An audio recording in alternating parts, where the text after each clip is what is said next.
Bonjour à tous et bienvenue dans notre campagne digitale qui a pour thème la vérité présente, le message de Dieu pour aujourd'hui. Aujourd'hui, c'est le sermon 7 qui a pour titre la grande invasion extraterrestre. Est-ce que vous pensez qu'il s'agit de l'arrivée d'autres planètes sur la Terre ou bien, comme le disent les scientifiques, les médias ou bien des historiens? Toutes ces révélations sans aucun fondement réel sont des théories du complot. Alors, la Bible, dans le livre de l'Apocalypse, nous parle de la vraie invasion extraterrestre, qui est sans aucun doute l'arrivée de Jésus-Christ, la seconde venue du roi des rois, du Seigneur des seigneurs, en réalisation de sa promesse. Nous allons lire ensemble Apocalypse 19, versets 11 à 16, qui dit ceci. « Puis je vis le ciel ouvert, et voici parut un cheval blanc. Celui qui le montait s'appelle fidèle et véritable, et il juge et combat avec justice. Ses yeux étaient comme une flamme de feu.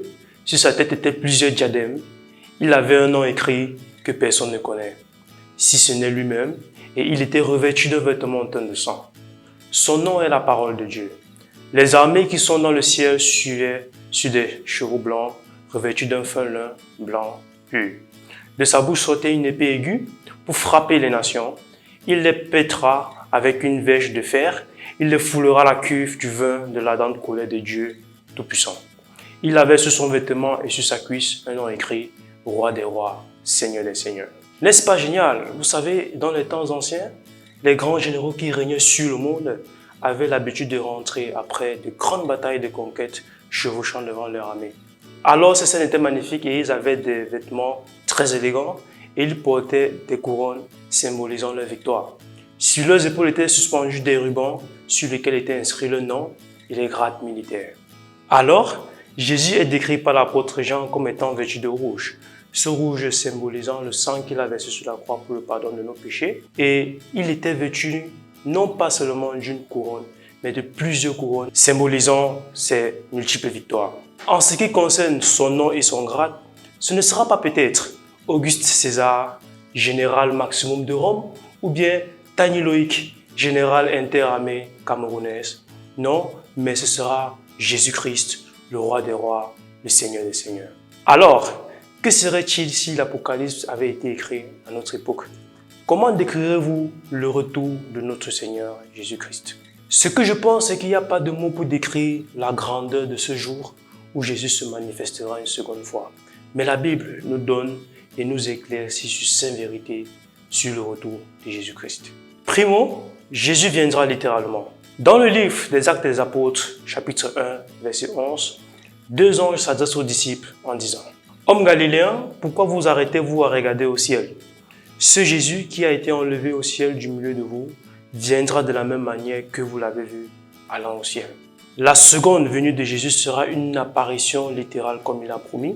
Il viendra nous chercher et nous prendra avec lui. Secondo, Jésus viendra de manière visible. Apocalypse 1, verset 7 nous dit « Voici, il vient avec les nuées, et tout œil le verra, même ceux qui l'ont percé, et toutes les tribus de la terre se lamenteront à cause de lui. » Amen. Ce passage ne laisse aucun doute dans notre esprit quant à ce que sera la seconde venue de notre Seigneur. Tertio, Jésus viendra de manière audible. La Bible nous enseigne dans le livre de 1 Thessaloniciens que nous ne verrons pas seulement Jésus, nous l'entendrons aussi. Car le Seigneur lui-même a un signal donné, à la voix d'un archange, et au son de la trompette de Dieu descendra du ciel, et les morts en Christ ressusciteront premièrement. Quarto, Jésus viendra avec une armée d'anges. Quand Jésus reviendra, il ne sera pas seul. La Bible dit dans Matthieu 25, verset 31, que tous les anges l'accompagneront. Il est écrit, « Lorsque le Fils de l'homme viendra dans sa gloire, avec tous les anges, il s'assiera sur le trône de sa gloire. » Cinquième vérité, Jésus viendra et bouleversera la terre. Apocalypse 6, verset 12 à 14 nous dit « Je regardais quand il ouvrit le 6e sceau, et il y eut un grand tremblement de terre. Le soleil devint noir comme un sac de grains, la lune entière devint comme le sang, et les étoiles du ciel tombèrent sur la terre, comme lorsqu'un figuier, secoué par un vent violent, jette ses figues vertes. Le ciel se retira comme un livre qu'on roule, et toutes les montagnes et les îles furent remises de leur place. Waouh! Le retour de Christ ébranlera même les fondements de la terre. Il y aura les tremblements de terre, le réveil des volcans, les tsunamis. Imaginez un peu cela. Chers jeunes, la seconde venue de Christ est un événement imminent. Plus tôt que vous ne pouvez l'imaginer, nous verrons tous l'arrivée de Jésus avec ses saints anges. Jésus vient, il vient bientôt. Somme toute, le retour de Christ sera un événement très décisif. Et quand Jésus reviendra, le monde sera divisé en deux groupes, les sauvés et les perdus. Le groupe des perdus est décrit comme celui dans Apocalypse 6, verset 15. Les rois de la terre, les grands, les chefs militaires, les riches, les puissants, tous les esclaves et les hommes libres se cachaient dans les cavernes et dans les rochers des montagnes. Et ils disaient aux montagnes et aux rochers, « Tombez sur nous et cachez-nous devant la face de celui qui est assis sur le trône et devant la colère de l'agneau. » Ce sera un jour très triste pour beaucoup, mais pour d'autres, ce sera le plus beau jour de leur vie. Le prophète Ésaïe décrit le groupe des sauvés en ces termes. En ce jour, l'on dira, « Voici, c'est notre Dieu en qui nous avons confiance et c'est lui qui nous sauve. C'est l'Éternel en qui nous avons confiance, soyons dans l'allégresse et réjouissons-nous en son salut. » Ésaïe 25, verset 9. Oh, comme ce jour sera glorieux pour les sauvés, ce sera un jour de réjouissance et de bonheur. Ce sera un jour de joie indescriptible.